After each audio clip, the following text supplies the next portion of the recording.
Okay, so some of you may be wondering why on earth someone would make the decision to move to LA in the middle of a pandemic. That is a very reasonable thing to think. Who knows? Who would do such a thing? Not I. No, it's me. Honestly, I've been wanting to do this for a really long time. The most important factor, I'm a filmmaker, it's LA. We all know, I don't even need to explain that. Not that New York isn't good for film, because it is. It's just that I personally think that if I'm going to do film, I need to be out there at least once, and while I'm young and have no responsibilities, really no kids, I'm not supporting anybody but myself. I don't see a better time for this to occur, essentially, because who knows what the next few years will bring, especially with quarantine and COVID. And personally, you know, I really don't plan on having children, but a lot of people don't plan on having children and end up with them anyway, so you never know. And I said, let me just go now. Okay, I just want to eyeball this real quick. Second factor in my decision, second biggest factor, trees, nature. I was born in New York, or rather I was born in Long Island, but I didn't grow up there. I lived in Spring Valley, which is about 20-30 minutes away from the city in Rockland County, until I was 4 or 5. Then we moved to Pennsylvania, and I immediately had like an enormous backyard. We lived in a big house, man. An enormous backyard, a much bigger house. There were boulders, you know, or it seemed like that to me as a kid, like they were boulders because I was small. And like a whole forest of ferns and trees. It was the actual woods. I saw a bear once, like a little far away, but I saw one. You know, it's Pennsylvania. We lived in the mountains, in the Poconos. And that was really where I grew up. Like that's where my memories started really sticking. That's where I really had my first friends, because I didn't really remember any of my friends from New York since we moved when I was so young.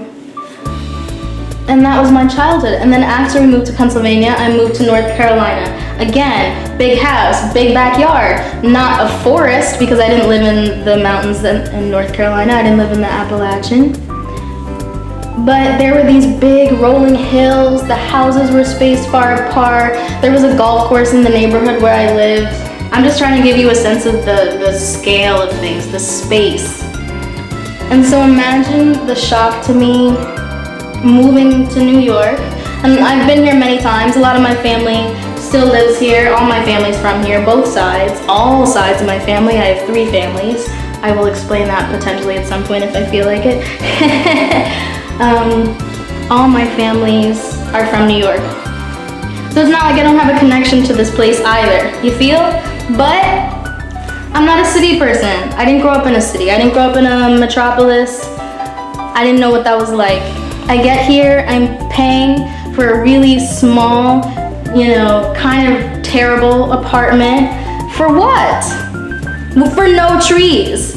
And to be in New York and be surrounded by nature, you have to be wealthy. And at this point in my 24-year-old artist life, I am not wealthy. I'm not poor, I'm not gonna lie. I definitely get by, I definitely make it, and I'm not worried on a daily basis about how I'm gonna make it, but I'm not wealthy enough to, at all, by any stretch of the imagination, to live where the trees are in New York. So, basically, I don't think that the real estate market here gives the bang for its buck. And it's more expensive to live here than it is to live in LA, despite the fact that you get more space and more amenities. When I was apartment hunting, let me tell you, in almost every single unit, washer dryer. And if it wasn't in the actual unit itself, it was in the building. I have to walk 1 block, but still, when you're carrying a huge bag of laundry, you don't realize how much 1 block is. And I'm done with it. What am I paying this for, you know? Like, for what? For no trees. So that was the second biggest factor to me. I need a little bit more nature, and LA is still a city, but it's more spread out. You get a lot more trees, and obviously the beach is there, so that's lit. Third third reason, I'm kind of tired of New York. I never wanted to move here in the first place, and it's dirty. You know what, this sounds like a lot of New York bashing, so I'm gonna spend some time talking about the things that I'll miss as well. But, you know, it's not the cleanest place in the world. Not that LA will be, you know, the cleanest place in the world either, but it's cleaner. It's cleaner. And I would like to experience that. I would like to live in a city that doesn't have me walk home and I'm literally covered in filth. So, oh shoot. I have separated this weird, I realized, but that's okay. We're just gonna do a weird thing and plop it up here. And I'm sweating. What? That's crazy. Got this mask on and I'm sweating. Third reason. Insecure. I'm like not even kidding. I've always loved Insecure. I've always loved Issa Rae. My mom actually knew about her when she was doing Awkward Black Girl. Like I remember her bringing up Issa Rae years ago, before she got huge. So this has been amazing to see. It's been incredible. I love it. But the way that LA is portrayed, it's just so beautiful. And everyone looks good. And New York fashion will never, ever, ever be beat. I think that even of all the places that I've traveled to in the world, I think New York still has the best fashion, hands down. The most diversity, the most layering, which is really important when you need good fashion, the most sophistication. People are not basic here. Like, you don't really see that. So, your girl is really, truly sweating. It's probably because I closed that window. But LA just looks beautiful, and because it's so sunny and people are at the beach, everyone's tan all the time, the weather is nicer, the people smile a little bit more. So I spent most of my time outside of New York City too, so that whole like rough and tumble attitude isn't one that I'm super familiar with in my own personal experiences. So I want to see if LA will be a better fit for me. And if it is, I won't move back. And if I miss New York, because there are a lot of great things about this place, I'll move back. It's not a situation. Why am I doing this now and during the pandemic? Because all the reasons I listed before, no kids, no really responsibilities. My lease was up in August and I was gonna move anyway because I really dislike this apartment, guys. I cannot wait to not be shooting in this echoey room anymore and be shooting in my new spot. But I thought to myself, why not just do it? Why not just go now? You know, I've saved up a little bit of money. The pandemic, I got furloughed from my job, so I wasn't fired. And I've been on unemployment. And if you were one of the lucky people who actually got it and accessed it, you know that it's been lit. So I felt financially comfortable as well, enough to move. One of my friends moved out there earlier this year, and we're actually planning a film together. We're talking about that today, which is super exciting. I might let you guys in on some details of that. I just got out of a relationship that was not good for me. So I was like, there were too many reasons to go, and about only one or two to not go. My grandparents are here. My family's on the East Coast. But at some point you just have to sit down and go, what do I want? And you have to look at all those other considerations and stay in touch with people and hope that you'll see them, and you will. But you have to just do it. You have to just go. Don't let fear stop you. And I know that everybody says that, but everybody says it because it's real, because that's still the thing that stops people, you know? The fear of being alone, of feeling lonely, of uncertainty, of things not going right. It might be a function of my life and the fact that I've been pretty blessed and lucky. And I think that's important to admit too, that there are certain ways in which I have not had to struggle, certain ways in which I have had to struggle, but certain ways in which I haven't. So it's important to self-reflect and to understand where your potential optimism is coming from. And I know that I always have support. So I say don't let fear change or make your decisions for you, but it's easier said than done when things are harder. So I want to acknowledge that for anyone watching who doesn't have the same option that I do and just can't. I feel for you, I'm here for you, and I hope that one day that you can do what you need to do. I can't wait to be poppin' so I can uplift everybody out there, especially my young struggling artists, especially my young struggling people of all kinds, because I know what it feels like to want things so bad and not be able to get them.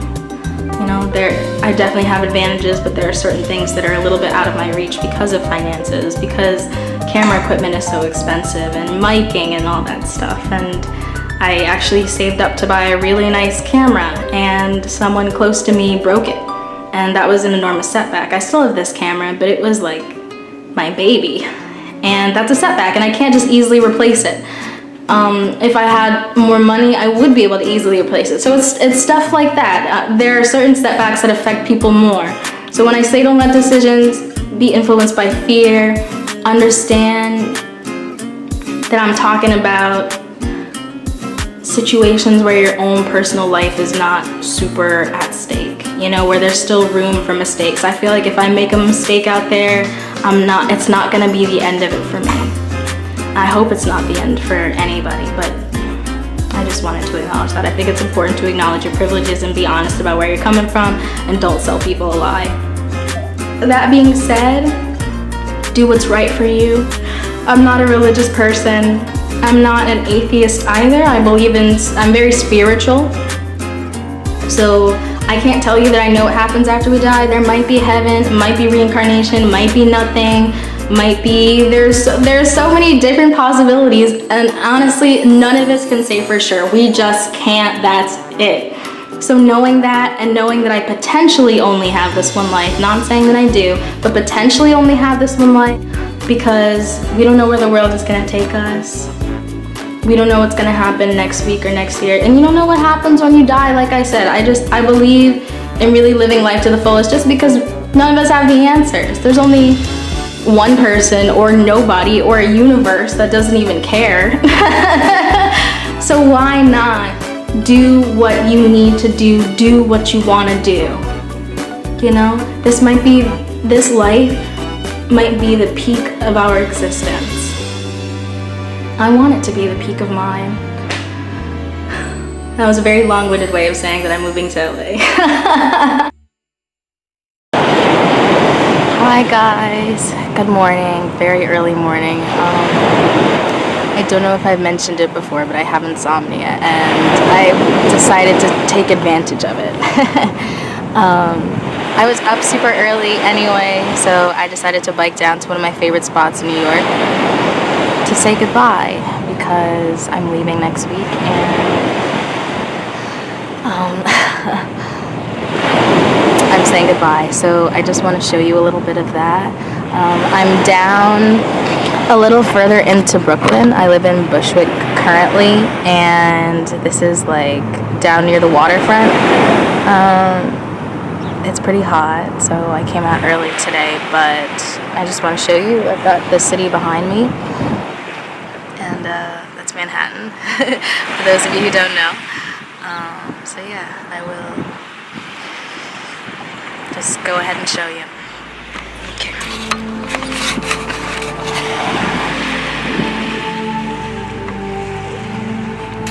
The reason I love this place so much is because I'm addicted to water, as we all are. It's very calming, very peaceful, especially in the morning.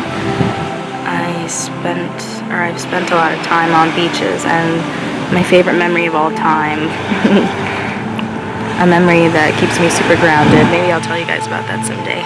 My lodestone happened at a beach, or more specifically on a pier. And since then, anytime I see water or piers, or anytime I'm around it, I just feel at peace, you know?